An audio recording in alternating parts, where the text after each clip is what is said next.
Khulna collectorate public school and college কর্তৃক আয়োজিত আজকের অনলাইন ক্লাসে একাদশ শ্রেণীর বিজ্ঞান বিভাগের সকল শিক্ষার্থীদের জানায় আমার আন্তরিক অভিনন্দন ও শুভেচ্ছা।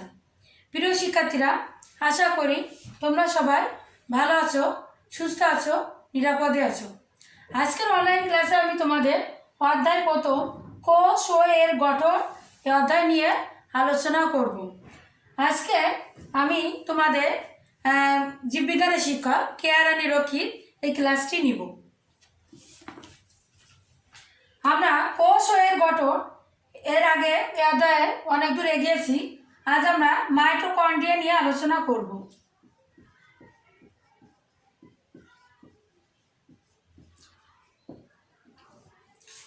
তোমরা একটু ক্লাসটা ভালো করে খেয়াল করো।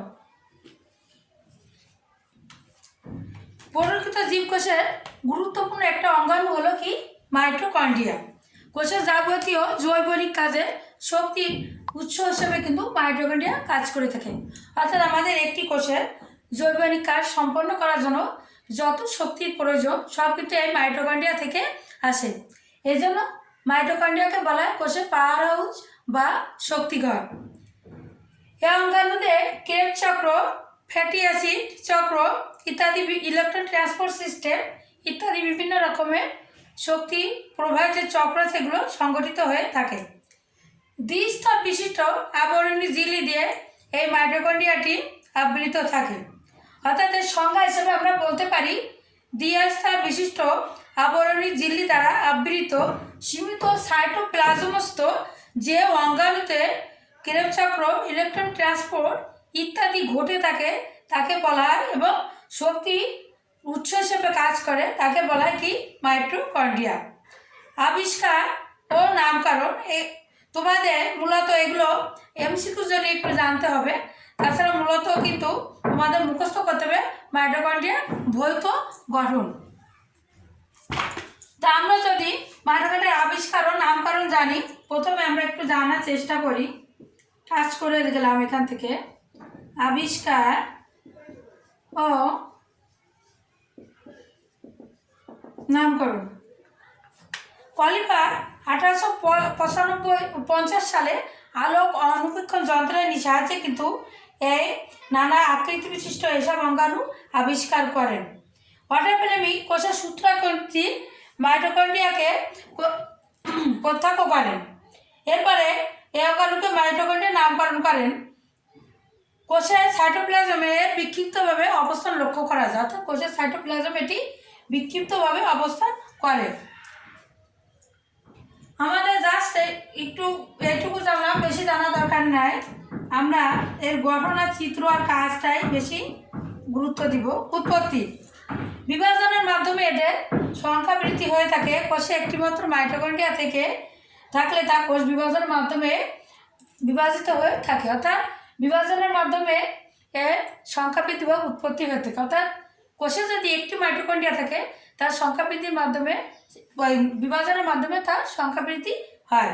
সংখ্যা প্রত্যেক কোষে এটি এক থেকে একাধিক থাকতে পারে। সাধারণত গড়ে প্রতি কোষে 300 হতে 400টি পর্যন্ত মাইটোকন্ড্রিয়া থাকতে পারে। আকৃতিতে এরা বৃত্তাকার, দণ্ডাকার, তারকাকার, আয়তাকার, সূত্রাকার, কুণ্ডলীয়াকার হয়ে থাকে। আয়তন এর দৈর্ঘ্য 0.3 মাইক্রন থেকে 40 মাইক্রন পর্যন্ত হয়। আর বৃত্তাকার মাইটোকন্ড্রিয়া 0.2 থেকে 200.0 মাইক্রন। সূত্রাকার মাইটোকন্ড্রিয়ার দৈর্ঘ্য 40 থেকে 70 মাইক্রন হয়ে থাকে। আমরা মূলত মাইটোকন্ড্রিয়া ভৌত গঠন নিয়ে আলোচনা করব। আমাদের প্রধান আলোচনার বিষয় কিন্তু মাইটোকন্ড্রিয়ার ভৌত গঠন। এগুলো তোমরা এমসিকিউর জন্য একটু রিডিং করবে।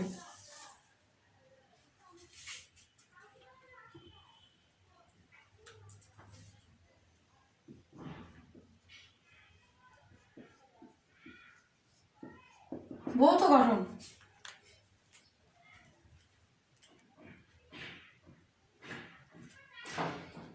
প্রথমে আমরা মাইটোকন্ড্রিয়ার একটা চিত্র অঙ্কন করার চেষ্টা করব, তারপরে ভৌত গঠনটা দেখব।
প্রিয় শিক্ষার্থীরা, আমি মোটামুটি মাইটোকন্ড্রিয়ার একটি চিত্র অঙ্কন করার চেষ্টা করেছি।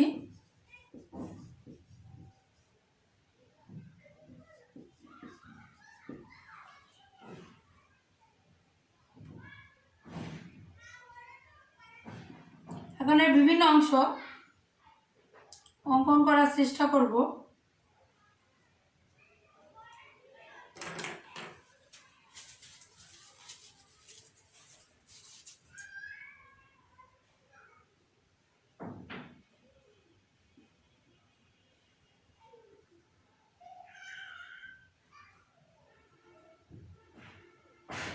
তোমাদেরকে চিত্র ভালো করে আঁকাতে হবে। আর মাইটোকন্ড্রিয়া কিন্তু খুবই গুরুত্বপূর্ণ প্লাস্টিড, মাইটোকন্ড্রিয়া নিউক্লিয়াস, কোষে বিশেষ করে সাইটোপ্লাজমের দুইটা অঙ্গাণু মাইটোকন্ড্রিয়া ক্লোরোপ্লাস্ট আর কোষের প্রাণকেন্দ্র নিউক্লিয়াস, এগুলো কিন্তু খুবই ইম্পর্ট্যান্ট। এগুলো তোমাদের ভালো করে পড়তে হবে। এগুলো কিন্তু পরীক্ষায় সৃজনশীল আসে।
প্রিয় শিক্ষার্থীরা, এটা একটু সুন্দর করে আগাতে হবে।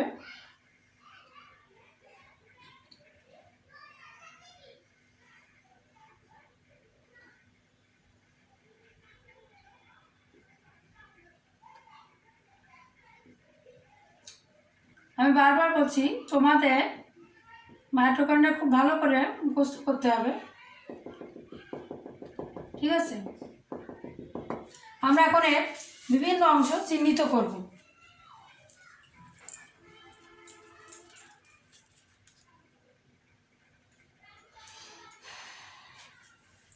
এটা হচ্ছে বহিস্থ মেমব্রেন।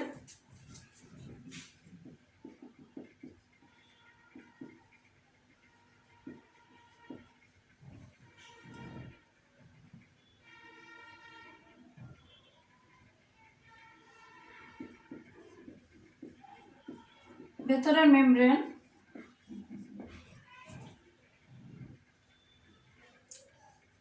বহিস্থ কক্ষ।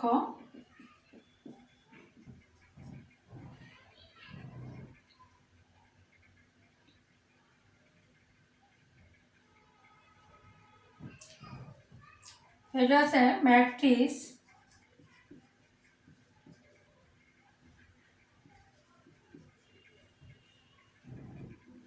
এর ভাজা অংশকে বলে ক্রিস্টি।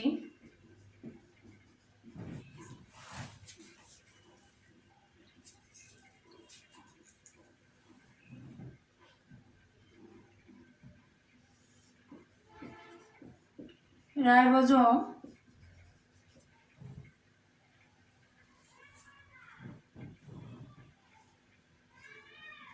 এটিপি সিনথেসিস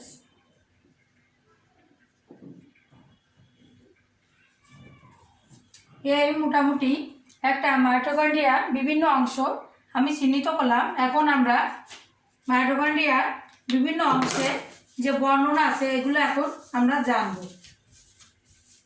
প্রিয় শিক্ষার্থীরা, তোমরা একটু খেয়াল করো, আমরা এখন মাইটোকন্ড্রিয়ার বিভিন্ন অংশের বর্ণনা পড়ব।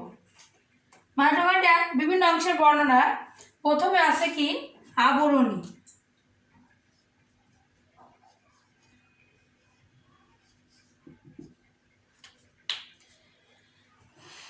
প্রতিটি মাইটোকন্ড্রিয়ার লিপোপ্রোটিন বায়োলেয়ারে দুটো মেমব্রেন দিয়ে আবৃত, অর্থাৎ প্রতিটা মাইটোকন্ড্রিয়া কিন্তু দুটা লিপোপ্রোটিন মেমব্রেন দিয়ে আবৃত থাকে। এর একটাকে বলে বহিস্থ মেমব্রেন আর ওটাকে বলে অন্তস্থ মেমব্রেন। বাইরের মেমব্রেনটি কিন্তু খাওয়া যাওয়া মসৃণ থাকে, অর্থাৎ বাইরে যে আবরণটা থাকে একটা মাইটোকন্ড্রিয়ার, এটা ভাঁজহীন থাকে আর মসৃণ থাকে। কিন্তু ভিতরে বাইরের আবরণের ভিতরে যে আবরণটা থাকে এটা স্থানে স্থানে ভাঁজ হয়ে থাকে। এই ভাঁজ হওয়া অংশকে কী বলে ক্রিস্টি। বাইরের মেমব্রেনের কাজ হচ্ছে এর ভিতরের অংশসমূহকে রক্ষা করা। ভিতরের মেমব্রেনে এতে কিছু ট্রান্সপোর্ট প্রোটিন থাকে যা প্রয়োজনে সক্রিয় ট্রান্সপোর্টে সহায়তা করে। এতে কোনো ইটিসি এটিপি সিনথেসিস, এটিপি তৈরির এনজাইম ইত্যাদি থাকে না। অর্থাৎ আমরা জানি মাইটোকন্ড্রিয়া দুইটা আবরণ দ্বারা আবৃত থাকে, বাইরেরটি থাকে মসৃণ, ভিতরের সমুদায় অংশকে রক্ষা করা এই বাইরের মেমব্রেনের কাজ। এরপর আছে প্রকোষ্ঠ।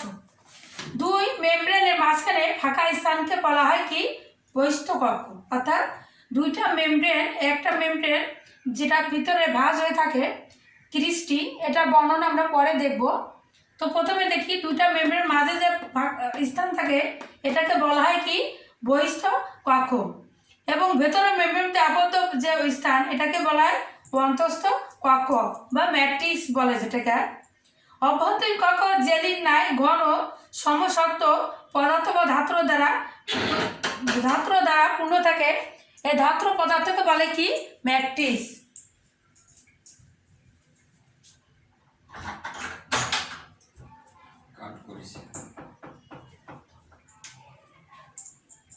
ঠিক আছে, পদার্থকে বলে ম্যাট্রিক্স।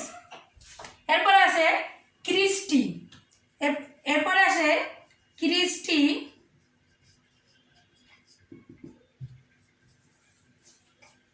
বা প্রবার্ধ।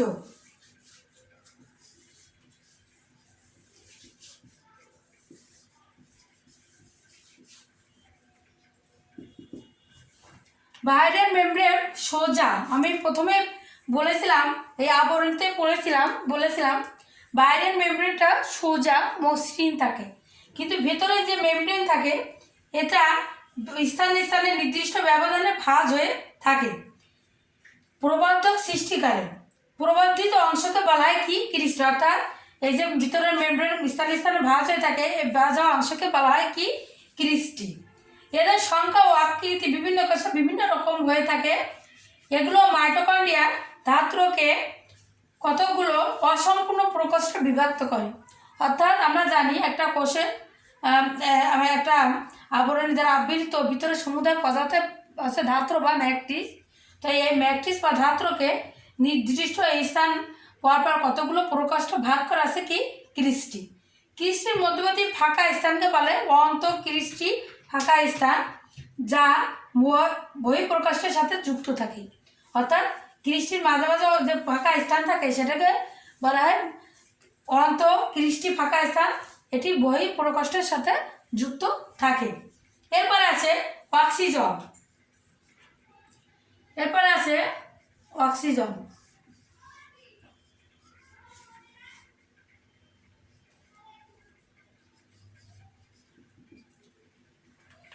মাইটোকন্ড্রিয়ার অন্ত আবরণী অন্তর্গাত্রে অতি সূক্ষ্ম অসংখ্য দানা লেগে থাকে, অর্থাৎ মাইটোকন্ড্রিয়ার অন্ত আবরণী অন্তর্গাত্রে অসংখ্য সূক্ষ্ম দানা লেগে থাকে।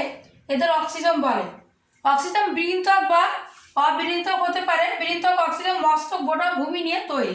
যেমন আমি তোমাদের একটু দেখাই, তোমাদের বইয়ের চিত্রটা নাই, আগে আমরা যখন বায়োলজি পড়েছি তখন এই দেওয়া থাকতো, এটা কেমন চিত্রটা দেওয়া থাকতো অক্সিজেনের ভিত্তি আর ভিত্তি বৃন্ত আর একটা কি মস্তক, ঠিক আছে। এটা মস্তক, এটা বৃন্ত আর এটা আছে ভিত্তি, এটা কি বলা হয় কি অক্সিজেন। এরপর আছে এটিপি সিনথেসিস। এরপরে যেটা আলোচনার বিষয় আমার নিচে ধরতেছে না তাই আমি উপরে লিখি এটিপি সিনথেসিস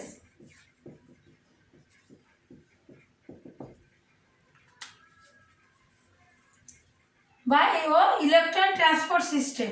এর সাথে আবার কি আছে ও E T C, electron transport system.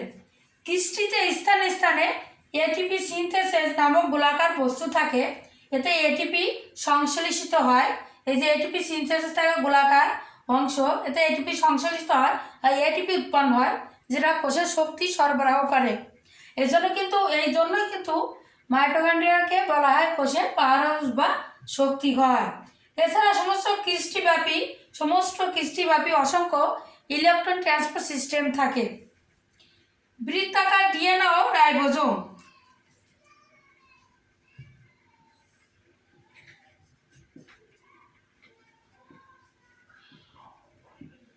এবার আছে বৃত্তাকার ডিএনএ ও রাইবোজোম। মাইটোকন্ড্রিয়ার নিজস্ব বৃত্তাকার ডিএনএ এবং রাইবোজোম থাকে। এটিও আদিকোষীয় বৈশিষ্ট্য। এর মেতে এরা ম্যাট্রিক্সে থাকে, অর্থাৎ মাইটোকন্ড্রিয়ার যে বৃত্তাকার ডিএনএ থাকে এটা কিন্তু একটা আদিকোষীয় বৈশিষ্ট্য। আর আমরা জানি বৃত্তাকার ডিএনএ থাকে কিন্তু আদিকোষীয় যে সকল কোষ আছে, যেমন মাইটোকন্ড্রিয়া বা নীলাভ সবুজ শলাভ এরা যারা আছে এদের কিন্তু ডিএনএ কিন্তু সে বৃত্তাকার। তো এটা কিন্তু সেই হিসেবে মাইটোকন্ড্রিয়ার একটি আদি বৈশিষ্ট্য, ঠিক আছে। এই ডিএনএটা না থাকলে মাইটোকন্ড্রিয়ার পক্ষে কোষে শ্বসন সম্পন্ন করা সম্ভব হতো না। অর্থাৎ যদি মাইটোকন্ড্রিয়া এই যে বৃত্তাকার ডিএনএ না থাকতো তাহলে কিন্তু এর পক্ষে কোষীয় শ্বসন, কোষের যে শ্বসনটা হয় এটা সম্পন্ন করা সম্ভব হতো না। এবার আমরা দেখবো রাসায়নিক গঠন, খুব একটা ইম্পর্টেন্ট না, তাও জেনে রাখো। মাইটোকন্ড্রিয়ার শুষ্ক ওজনে প্রায় 65% প্রোটিন, 29% গ্লিসারাইড, 4% লেসিথিন ও সেপালিন এবং 2% কোলেস্টেরল থাকে মাইটোকন্ড্রিয়ার রাসায়নিক উপাদান হিসাবে। লিপিডের মধ্যে আছে 90% আছে ফসফোলিপিড। লিপিডের ভিতরে আবার 90% থাকে ফসফোলিপিড, বাকি 10% ফ্যাটি অ্যাসিড, ক্যারোটিনে, ভিটামিন ই এবং কিছু অজৈব পদার্থ। মাইটোকন্ড্রিয়ার ঝিল্লি লিপোপ্রোটিন নির্মিত। মাইটোকন্ড্রিয়াতে প্রায় 100 প্রকারের এনজাইম ও কোএনজাইম রয়েছে, অর্থাৎ মাইটোকন্ড্রিয়ায় 100 রকমের এনজাইম ও কোএনজাইম আছে। এছাড়াতে 0.5% আরএনএ এবং সামান্য ডিএনএ থাকে। মাইটোকন্ড্রিয়ার অন্তঃঝিল্লিতে কার্ডিওলিপিড নামক বিশেষ ফসফোলিপিড থাকে।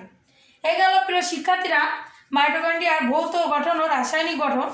আবার বলছি এর ভৌত রাসায়নিক গঠন কিন্তু রাসায়নিক গঠন খুব একটা লাগবে না, তবে ভৌত গঠন আর কাজ কিন্তু খুবই গুরুত্বপূর্ণ। আমি তোমাদের ভৌত গঠন আর একবার বলি। মাইটোকন্ড্রিয়ার চিত্র দেখো, এখানে বহিস্থ মেমব্রেন আছে, ভেতরের মেমব্রেন আছে যেটা ভাঁজ হয়ে থাকে, আর এই ভাঁজ হওয়া অংশকে বলা হয় ক্রিস্টি। বহিস্থ কক্ষ আছে, যে অন্ত মেমব্রেন আর বহিস্থ মেমব্রেনের মাঝে যে ফাঁকা স্থান, বহিস্থ কক্ষ আছে। আর ভিতরে সমুদায় ধাত প্রোজেলিন নাই, এটাকে বলা হয় ম্যাট্রিক্স। এখানে এটিপি সিনথেসিস আছে, তারপরে বৃত্তাকার ডিএনএ আছে, রাইবোজোম আছে, তারপরে তোমাদের অক্সিজোমও আছে, ঠিক আছে। তো আমরা জানি মাইটোকন্ড্রিয়া দ্বিস্তর বিশিষ্ট লিপোপ্রোটিন ঝিল্লি দ্বারা আবৃত থাকে। বাইরের যে মেমব্রেনটি এর কাজ হচ্ছে কি ভিতরে সমুদায় পদার্থকে রক্ষা করা। এখানে কিন্তু কোনো ধরনের এনজাইম থাকে না। ভিতরের তারপর আছে প্রকোষ্ঠ।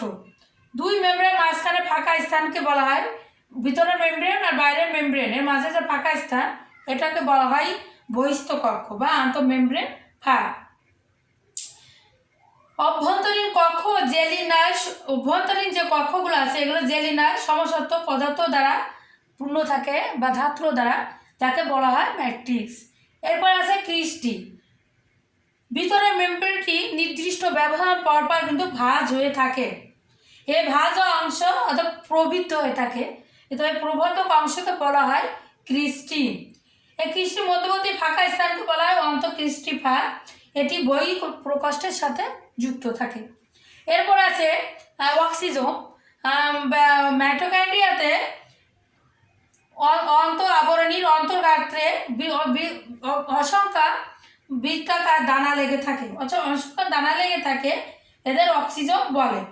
অক্সিজোম বৃন্তক বা অবৃন্তক হতে পারে। আমি একটা অক্সিজোমের চিত্র রেখেছিলাম, যেটা অনেক আগে বইয়ে ছিল আর কি। 2001-এ আমার আমি মাঝামাঝি আমি ভর্তি হয়েছিলাম আর কি, ইন্টারমিডিয়েট। তো আমাদের সেই সময় 1, 2, 3-এর বইয়ে ছিল আর কি, যে অক্সিজোমের একটা চিত্র। এটা সেই বৃন্তকযুক্ত যে সকল অক্সিজোম থাকে, এর ভিত্তি থাকে, বৃন্ত থাকে আর মস্তক থাকে, 3টা অংশে ভাগ থাকে। এরপর আছে এটিপি সিনথেসিস। এই যে এটিপি সিনথেসিস আছে এবং ইটিসি অর্থাৎ ইলেকট্রন ট্রান্সপোর্ট সিস্টেম। ক্রিস্টিতে স্থানে স্থানে এটিপি সিনথেসিস নামক নিজস্ব নামক গোলাকার বস্তু আছে। একে এটিপি সংশ্লেষিত হয়, অর্থাৎ এটিপি তৈরি হয়, যেটা কোষের শক্তি সরবরাহ করে। এছাড়া সমস্ত ক্রিস্টিভাবে কিন্তু অসংখ্য ইলেকট্রন ট্রান্সপোর্ট সিস্টেম থাকে। বৃত্তাকার ডিএনএ ও এটিপি, বৃত্তাকার ডিএনএ ও রাইবোজোম। মাইটোকন্ড্রিয়ার কিন্তু নিজস্ব বৃত্তাকার ডিএনএ ও রাইবোজোম থাকে। এই ডিএনএ যদি না থাকতো, যা এই বৃত্তাকার ডিএনএ রাইবোজোম এগুলো সবই কিন্তু আদিকোষীয় বৈশিষ্ট্য আর কি। আর বৃত্তাকার ডিএনএ আছে মাইটোকন্ড্রিয়ার পক্ষে আদিকোষীয় বৈশিষ্ট্য। আমরা জানি আদিকোষে সুসংগঠিত নিউক্লিয়াস থাকে না, কিন্তু বৃত্তাকার ডিএনএ থাকে। কোষে যদি বৃত্তাকার ডিএনএ না থাকলো, তাহলে এর মাইটোকন্ড্রিয়ার পক্ষে কিন্তু শক্তি উৎপাদন করা সম্ভব হতো না। তো প্রিয় শিক্ষার্থীরা, এইগুলো মূলত তোমাদের খুব সুন্দর করে মুখস্থ করতে হবে। চিত্রটা অনেক সুন্দর করে আঁকতে হবে। আমার চিত্র হয়তো খুব ভালো হয়নি, আমি খুব ভালো তেমন চিত্র আঁকাতে পারি না, তারপরে মোটামুটি আঁকানোর চেষ্টা করেছি। তোমরা অনেক সুন্দর চিত্র অঙ্কন করতে পারো। এই চিত্র কিন্তু তোমাদের খুবই গুরুত্বপূর্ণ বায়োলজিতে। এখন আমরা মাইটোকন্ড্রিয়ার কাজ দেখব, ঠিক আছে? মাইটোকন্ড্রিয়ার কাজ।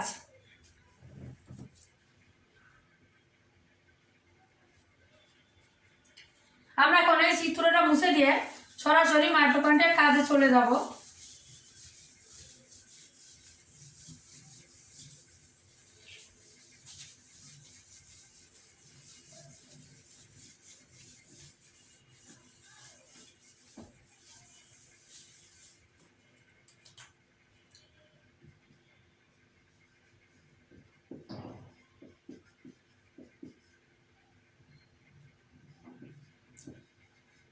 মাইটোকন্ড্রিয়ার কাজ, অর্থাৎ জীবকোষে মাইটোকন্ড্রিয়ার ভূমিকা।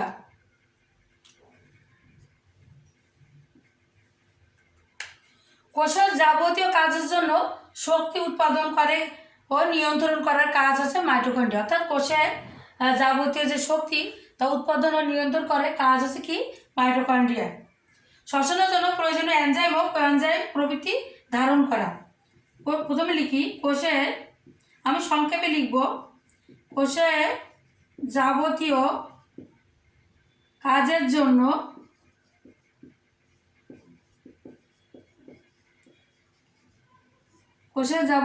কাজের জন্য শক্তি উৎপাদন ও নিয়ন্ত্রণ করা।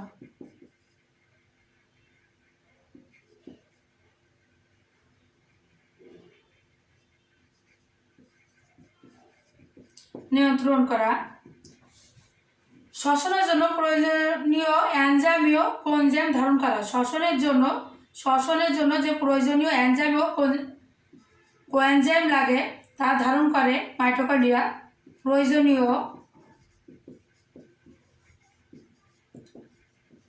এনজাইম ও কোএনজাইম ধারণ করা।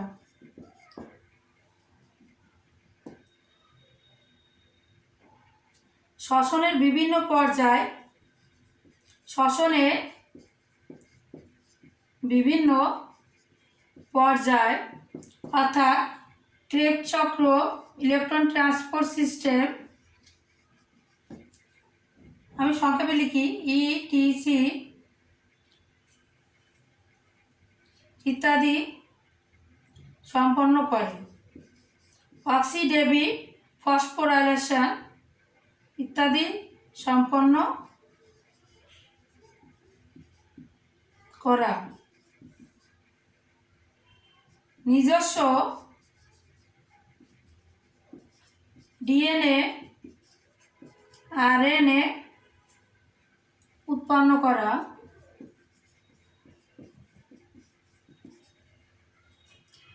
ও বংশ গতিতে ভূমিকা রাখা। আমি উপর থেকে একটু মুছে দেবো। প্রথমে বলি, কোষের জন্য যাবতীয় কাজের শক্তি উৎপাদন ও নিয়ন্ত্রণ করা, শ্বসনের জন্য প্রয়োজনীয় এনজাইম ও কোএনজাইম ধারণ করা। শ্বসনের বিভিন্ন পর্যায় আছে, যেগুলা বিভিন্ন চক্র আর কি, ক্রেব চক্র, electron transport system, oxidative phosphorylation ইত্যাদি সম্পন্ন করা। নিজস্ব ডিএনএ আরএনএ উৎপন্ন করা এবং বংশগতিতে ভূমিকা রাখা। আরও আছে, আমি উপরে মুছে দিয়ে লিখতেছি।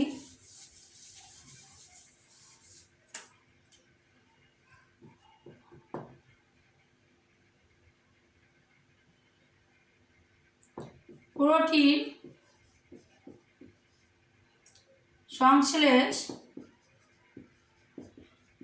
ও স্নেহ বিপাকে সাহায্য করা। স্নেহ বিপাকে সাহায্য করে। নিজস্ব এরা ক্যালসিয়াম, পটাশিয়াম প্রভৃতি পরিবাহ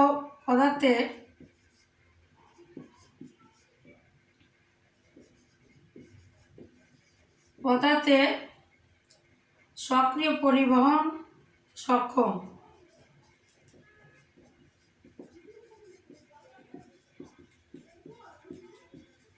বহনে সক্ষম।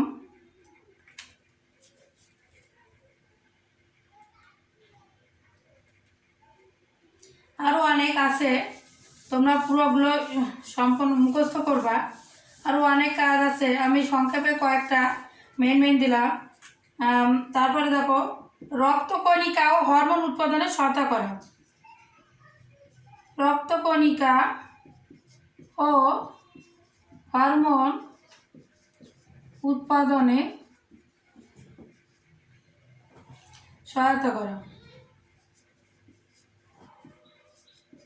প্রিয় শিক্ষার্থীরা, এই ছিল আজকে মোটামুটি আলোচনা বিষয়। আরও অনেক আছে, তোমরা দেখবা। বিভিন্ন ধরনের ক্যাটায়ন ইত্যাদি সঞ্চয় করে, বিভিন্ন ধরনের ক্যাটায়ন সঞ্চয় করে, কোষের পূর্ব নির্ধারিত মৃত্যু প্রক্রিয়া নিয়ন্ত্রণ করে, সব মাইটোকন্ড্রিয়া।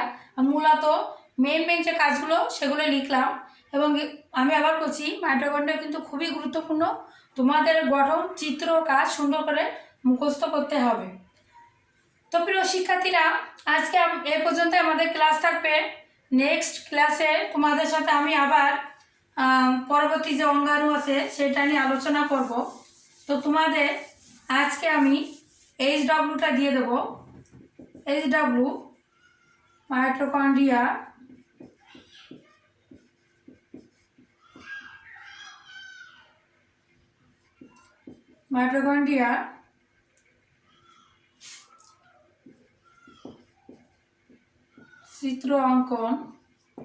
চিত্র অঙ্কন থাকবে, গঠন ও কাজ মুখস্থ। এই হচ্ছে তোমাদের HW। তো প্রিয় শিক্ষার্থীরা, নেক্সট ক্লাসে আবার তোমাদের সাথে আমার দেখা হবে। আজকে পর্যন্ত, পরবর্তী ক্লাস পর্যন্ত তোমরা সবাই বাড়িতে সুস্থ থাকো, ভালো থাকো, সাবধানে থাকো, নিরাপদে থাকো। আজকে এ পর্যন্ত, বাই।